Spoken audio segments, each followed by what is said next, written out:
కర్నూలు జిల్లాకు చెందినటువంటి శ్రీలక్ష్మిని 3 ఏళ్ల కిందట ఓ యువకుడు వివాహం చేసుకొని ఆ తర్వాత కనిపించకుండా పోవడంతో ఒక్కసారిగా కూడా ఆ శ్రీలక్ష్మి భర్త ఇంటి ఎదుట ఏదైతే కడప నగరంలో ఉన్నటువంటి ప్రకాష్ నగర్లో ఆమె మౌన దీక్ష చేస్తున్నటువంటి పరిస్థితి, తన చంటి బిడ్డను తీసుకొచ్చి ఇక్కడ దీక్షకు దిగిన పరిస్థితి. అయితే ఈ నేపథ్యంలో అసలు ఏం జరిగిందన్నటువంటి విషయం అడిగి తెలుసుకునేందుకు మనతో పాటు శ్రీలక్ష్మి గారు ఉన్నారు. ఆమెను అడిగి తెలుసుకునే ప్రయత్నం చేద్దాం. చెప్పండి అమ్మా, ఎప్పుడు పెళ్ళైంది, ఏంటి అసలు మీకు? నా పేరు శ్రీలక్ష్మి. నాకు 18 జూన్ 2022లో మద్దూరి దిలీష్తో వివాహమైంది. వివాహమైనాక నేను అనంతపురంలో టీచింగ్ ఫ్యాకల్టీగా పనిచేస్తున్నాను. అక్కడ మా వారు వర్క్ ఫ్రమ్ హోమ్ కావడంతో మేమిద్దరం కలిసి అక్కడ సంసారం పెట్టడం జరిగింది అనంతపురంలో.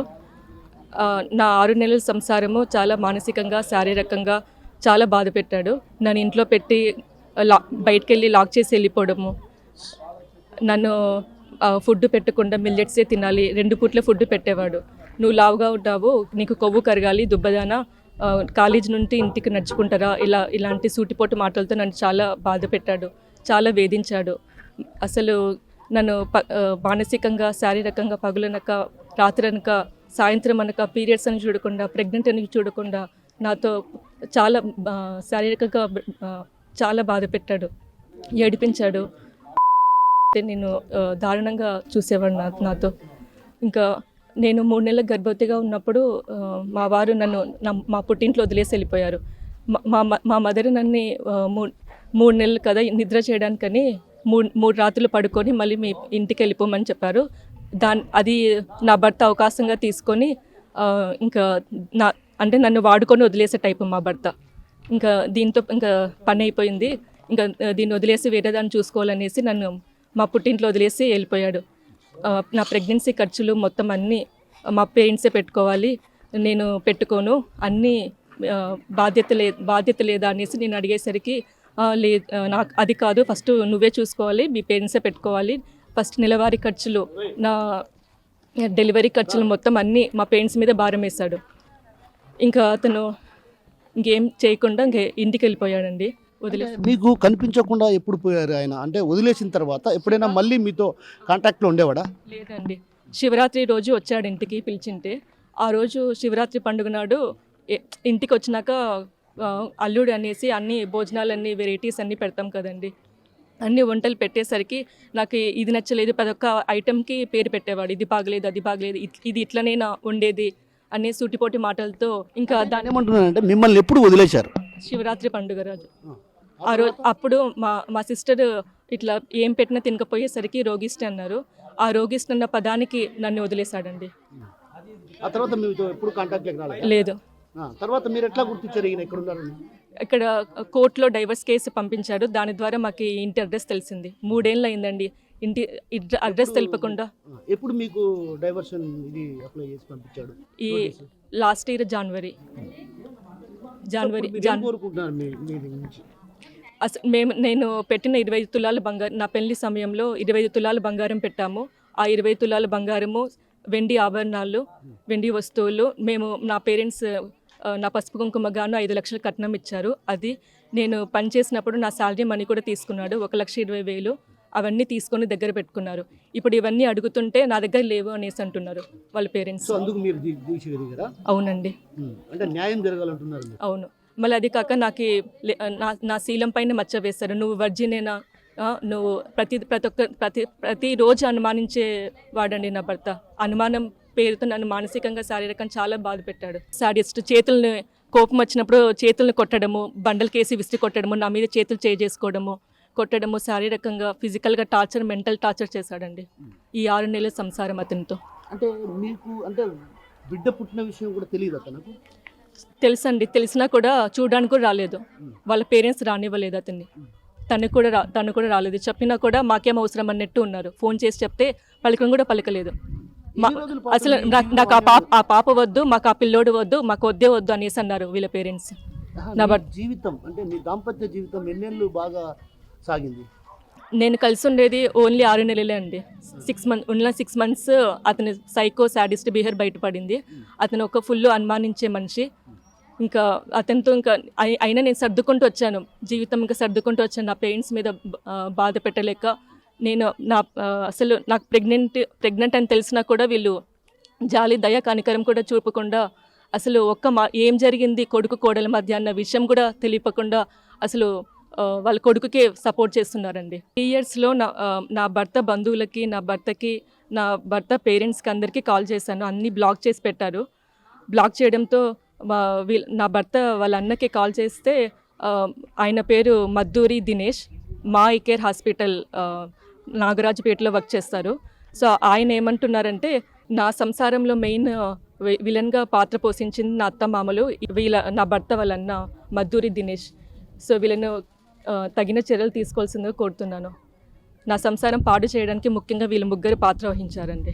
హోమ్ మినిస్టర్ సాటి మహిళ కాబట్టి నేను కూడా మహిళను కాబట్టి నా బాధని అర్థం చేసుకొని 2.5 ఇయర్స్ బాబు ఉన్నాడు.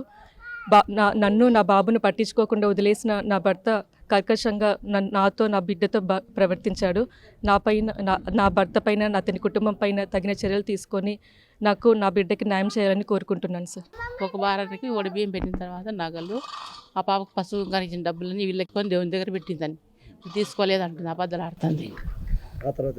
ఇంకా ఆషాఢ మాసం వచ్చి ఆడ ఏడిపించినాడంట ఆ పిల్లను. మాకేం చెప్పలేదు, సైలెంట్గా 6 నెలలు అయినా కూడా. ఏ రోజు మా ఇంట్లో వదిలిపెట్టిపోయినాడు, ఆ రోజు చెప్పి ఇట్లా చేసినాడు, ప్రతి ఒక్కసారి అన్నాడు, అన్నం టిఫిన్ తినకుండా కొవ్వు కరగాల నీకు, నడుచుకుంటా పో అంటాడు. ఒకసారి పిలుచుకొస్తాడంట.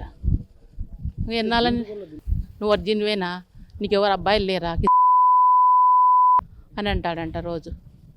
ఎట్లుంటుంది 6 నెలల వరకు భరించింది అట్లనే. 6 నెలలు 6 నెలల తర్వాత ప్రెగ్నెంట్ అయ్యి 3 నెలలకు ప్రెగ్నెంట్ అయినా నిద్ర చేయని రావాలని అంటే పిలుచుకొని వచ్చినాడు ఆ పల్లెలోడే. పిలుచుకొని ఇడిచిపెట్టినాడు, పోయినాడు. ఇంకా మళ్ళీ శివరాత్రి పండగకి వచ్చినాక హాస్పిటల్ ఖర్చులు, డెలివరీ ఖర్చులు మీ వాళ్ళే చూసుకోవాలా అని అన్నాడంట ఆ పిల్లలు. మా వాళ్ళు ఎందుకు చూసుకుంటారు, మన ఇద్దరు జాబులు చేస్తున్నాం కదా, మనమే చూసుకుందాము అనిందంట. దానికి కొట్టనీకి వచ్చినాడు. ఏడిచింది రూమ్ లేకపోయి. మేము ఏమి ఏడుస్తుంది, మేము పోయినాం ఇంట్లోకి. ఏం పాప అంటే ఇట్లా గొడవ చేస్తున్నాడు అని. ఎందుకు అట్లా చేస్తున్నామంటే నేనేమనలే బస్సులకు, ఎందుకు ఏడుస్తుంది ఏమో నాకు తెలియదు అంటాడు. ఇంకా మమ్మల్ని దబాయిస్తున్నాడు. ఇంకా బ్యాగ్ తీసుకున్నాడు, పారిపోయినాడు. ఇంకా పిలుచుకోకుండా అసలు రాలేదు. ఆ పిల్లోడా మేము ఫోన్లు చేస్తే ఫోన్లు బ్లాక్ చేసుకున్నారు అందరివి. వాళ్ళ బంధువులు, వాళ్ళ అక్క మా ఇంటి దగ్గర ఉంటే అడిగినాం. ఏమో ఇల్లు మారినారంట, తెలియదు నాకు, యసంతులు ఉండారో, మీరే పోరి అనేది. అంటే మాకు తెలియనప్పుడు ఎట్లా పోవాలి మేము అడ్రస్ తెలుసుకొని. ఇంకా అట్లే వస్తారులే అని వేరే బంధువులు మా ఊర్లో లాయర్ శ్రీనివాసులు ఉంటే అతన్ని అడిగి విషయాలు కనుక్కొని పంచాయతీ పెట్టించినాము. పంచాయతీలో మాకు పిల్లోడొద్దు ఏమొద్దు అన్నారు. కారణం లేదు, ఎందుకు వద్దంటామంటే మీ పిల్ల మా వారిని తిట్టింది అంటాడు. ఊరికి నేను తిడతారు సార్, ఏ ముందుకు చేస్తేనే కదా అడిచేది, మేము అడిచేది బాధ్యత లేదా మాకు? నువ్వు అడగాల కదా వచ్చి, పిల్లోని సంసారం ఇట్లా అయింది కదా, వచ్చి అడుగుదాం ఏం జరిగిందని అడిగే పెద్దోళ్ళైనా అడిగేకి లేదా? వాళ్ళకి ఇద్దరికి అడగాల కదా. అస్సలు రాలేదు, సైలెంట్గా కూర్చున్నారు. అన్నీ ఉన్నాయి కదా వీళ్ళ దగ్గరే. వీడే వేసుకున్నాడు కేసు, డైవర్స్ కావాలని వేసినాడు. ఇంకా సైలెంట్గా కూర్చున్నాడు, ఆధార్ కాకుండా అన్నాడు దానికి. మేము అయినాము, మేము పోయి సంతకం పెట్టి చూసిరాని అక్కడికి పోయి. మొన్న నెల ఒకటి పోలేదు, జ్వరం వస్తాండే పాపకి. ఇంకా రాకుండా అంటే వాళ్ళు ఈ నెల 23కి వాయిదా వేయించుకున్నాడు. అట్లాంటి వారితో ఎట్లా సంసారం చేస్తాను, నాకు వద్దు అంటుంది ఆ పాప. నాకు కావాలా, నా జీవితం నష్టపోయింది, నాకు న్యాయం చేయాలా అంటుంది. మేమేం కలిసలేదు సార్. ఫస్ట్ అక్కడ కర్నూలులో కలెక్టర్ ఆఫీస్లో ఏదో కేసు పెట్టిన, కేసు ఏం కాదు, కౌన్సిలింగ్ కోసం పిలిపించినారు. మేము రాము, మాకేం పనిది రాను. మీ ఏ కేసు వేసుకుంటారో వేసుకోరు, మాకేం అన్ని దీంట్లో సొల్యూషన్లు ఉన్నాయి, మాకేం భయం లేదు అంటాడు వీడు కొడుకు. ఇంకా ఆ పాప వచ్చేసి అన్యాయం జరిగిందని మా వద్దకు వచ్చి చెప్పగా మేము ఆ పాపకు న్యాయం జరగాలని ఒక ఉద్దేశంతో మాట్లాడడానికి వచ్చాం సార్. మాట్లాడడానికి వస్తే వాళ్ళు మేము కింద ఉండగానే వాళ్ళు పైనుంచి గొడవకి వేసుకుంటే పైకి ఎక్కడం పద్ధతి కాదని చెప్పేసి ఆ అమ్మాయి ఇంటి ముందర కూర్చుంది సార్. ఇంటి ముందర కూర్చుంటే వాళ్ళ బావ ఎవరో 2 వ్యక్తులు వచ్చి, నువ్వు లేయి ఫస్ట్ ఈ నుంచి, నువ్వు మీ బావతో అక్కడ సంబంధం పెట్టుకునే ఒక చాట ఆడపిల్లను ఎందుకు అలా మాట్లాడుతున్నారని చెప్పేసి మేము అడిగితే వాళ్ళు కూడా మా పైకి దాడి చేశారు సార్. దాడి చేసి ఎట్లా అంటే అట్లా మాట్లాడి రాళ్ళతో వేయడము, ఇట్లా చీర పట్టి సార్, ఇట్లా చీర పట్టి లాగి గుంజి చాటి ఆడవాళ్ళు అనుకోకుండా ఏదో సమస్య ఉన్నప్పుడు కూర్చొని మాట్లాడుకోవాలి కదా. ఇలా దాడులు చేయడం ఏంది సార్, చాలా అన్యాయం కదా. ఒక ఆడపిల్ల ఇంత నష్టపోతుంటే వీళ్ళేమో హ్యాపీగా ఇంట్లో ఉన్నారు, ఆ అమ్మాయి తన కొడుకు బయట బజార్లో కూర్చున్నారంటే చాలా అన్యాయం సార్. ఖచ్చితంగా ఇది చాలా సపోర్ట్గా నిలబడతారు కాబట్టి మీరు కూడా తగ న్యాయం చేసి ఆ అమ్మాయికి న్యాయం జరగాలని మేము కోరుకుంటున్నాం సార్. న్యాయం జరగకపోతే మేము ఎంత దూరమైనా పోవడానికైనా మేము సిద్ధం. పైన మార్నింగ్ వచ్చింది ఆ అమ్మాయి, ఏమంటే ఇట్లా నా కొడుకు ఇట్లా మేడం నాకు అన్యాయం జరిగింది, నాకు 3 నెలల గర్భవతిగా ఉన్నప్పుడు మా పుట్టింట్లో వదిలేసి వెళ్ళిపోయినాడు, వెళ్ళిపోయిన తర్వాత ఈరోజు నా కొడుకు మళ్ళీ 3 ఏళ్ళు పడుతున్నాయి, ఇంతవరకు కూడా కనీసం నా కొడుకేనా వీడు అని చూడడానికి కూడా రాలేదు. చాలా ఏడ్చింది, బాగా ఏడ్చేసింది. మా బంగారు 20 తులాలు బంగారు అక్కడే ఉంది, 5 లక్షలు కట్నం ఇచ్చాము. ఎంత దుర్మార్గం అంటే ఆడు తన సర్టిఫికెట్లు కూడా పెట్టుకున్నాడు. కనీసం ఆడదానికి పుట్టింటి వాళ్ళు చదివిచ్చి రేపొద్దున స్వతంత్రంగా బతకడానికి, లిబర్టీగా బతకడానికి మాకంటూ మా సర్టిఫికెట్లు, మా చదువే కారణం. ఆ చదువును కూడా కాజేసి నువ్వు సర్టిఫికెట్లు నీ దగ్గర పెట్టుకుంటే అమ్మ ఏం జాబ్ చేస్తుంది? మన లోకల్ ఎమ్మెల్యే గారు మాధవి మేడం గారు, మాధవి మేడం మీకు తెలుసు, శివంగి మా శిఖండి, ఆమె దృష్టికి మేము వెళ్ళాం. మార్నింగ్ వెళ్తే మేడం లేరు ఊర్లో, మరి ఇంట్లో లేరని చెప్తే మేము బయటకు వచ్చాం. మేడంకి తెలిసినా కూడా లోకల్ ఎమ్మెల్యే కాబట్టి సాటి మహిళ కాబట్టి ఆలోచిస్తుంది. శ్రీలక్ష్మి విషయం తీసుకుంటే శ్రీలక్ష్మికి పెళ్ళై 3 ఏళ్ళు అయింది, ఇంతవరకు భర్త అనేది తెలియదు. 3 నెలలు ఏ ముచ్చటగా కాపురం చేస్తే 3 ఏళ్ళ బాబు పుట్టాడో మరి తెలియదు. ఈరోజు మేము రిక్వెస్ట్ చేసేది పోలీసులనైనా, మహిళా లోకాలనైనా, మీడియా వాళ్ళనైనా భార్య తరపు వాళ్ళనైనా రిక్వెస్ట్ చేసేది, అమ్మాయి బంగారు, అమ్మాయి సర్టిఫికెట్లు, అమ్మాయి బట్టలు, మిమ్మల్ని నమ్ముకొని భూమి మీదకి వచ్చిన కొడుకు నువ్వేం చేస్తావు అనేది నీ విఘ్నతకు వదిలేసి, తండ్రిగా నీ విఘ్నతకు వదిలేస్తున్నాము. కాబట్టి మా ప్రభుత్వం మీద మాకు నమ్మకం ఉంది. సాటి ఆడపిల్ల కాబట్టి నేను రావడం జరిగింది. అమ్మాయికి న్యాయం జరిగితే ఖచ్చితంగా అంటే చిన్న బాబు రేపు పొద్దున చాలా సంతోషంగా ఉంటాడు. అలాగే వాళ్ళ బావ మా ఐకేర్ అని చెప్పి Kadapa super speciality, I speciality అంట, ఆయన ఎన్ని మాటలు అమ్మాయిని మాట్లాడినాడు. ఖచ్చితంగా ఆయన తగిన మూల్యం చెల్లించుకోవాలన్నా. మీరు ఏదైనా ఉంటే భర్తతో మాట్లాడాలి, భర్త రావాలి, కానీ నువ్వు వచ్చేసి నువ్వు వాణి పెట్టుకున్న వీణుంచుకున్నావు అంటే అది కరెక్ట్ కాదన్నా.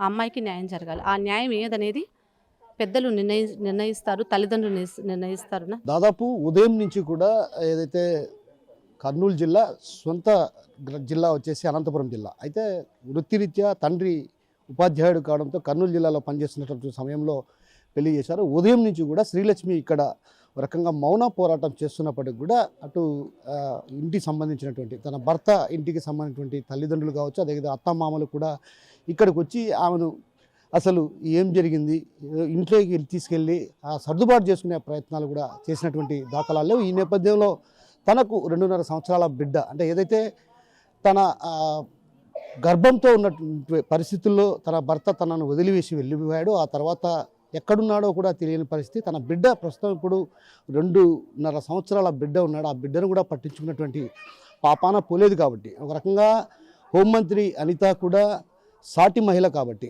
తన సమస్యను మహిళా సమస్యగా భావించి న్యాయం చేయాలని శ్రీలక్ష్మి వేడుకుంటుంది. కెమెరా పర్సన్ రాముతో కిషోర్, RTV, కడప నుంచి. చరిత్ర సృష్టించినోడు ఇప్పుడు ఆ చరిత్రని తిరగరాయబోతున్నాడు. అబద్ధాల గోడల్ని బద్దలు కొట్టి నిజాలను రాగా మీ ముందుంచబోతున్నాడు. నిజమైన వార్తల కోసం వెంటనే డౌన్లోడ్ చేసుకోండి రా యాప్ని.